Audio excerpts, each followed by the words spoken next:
ఆదికాండము 39వ అధ్యాయము 9వ వచనం చదవండి. ఓకేనా?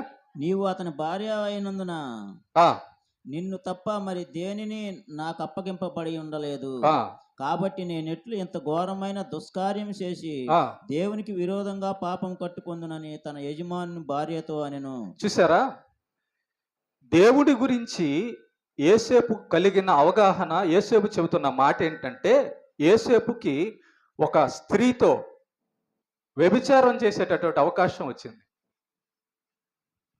ఒక అధికారి యొక్క భార్య, ఆమెకి డబ్బు ఉంది, అధికారం ఉంది, ఏదైనా చేయొచ్చు. ఆమె మాట వింటే అసలు ఇబ్బంది ఏం ఉండదు. కానీ యోసేపు అక్కడ ఏం చేస్తున్నాడో తెలుసా? ఏమంటున్నాడంటే, నేను ఎట్లు ఇంత ఘోరమైన దుష్కారము చేసి దేవునికి విరోధముగా పాపము కట్టుకొందును. దేవుడి గురించి యోసేపు కలిగిన అవగాహన, యోసేపు చెబుతున్న మాట ఏంటంటే, దేవునికి విరోధంగా నేను ఎట్లా పాపం చేయగలను అంటున్నాడు. అంటే కనిపెడుతున్నాడు అనమాట, ఏది దేవుడికి నచ్చేది, ఏది దేవుడికి నచ్చంది. కనిపెడుతూ దేవునికి విరుద్ధమైనది నేను చేయకూడదు అనుకొని దేవుని ఎడల కలిగి ఉన్నాడు అవగాహన యోసేపు.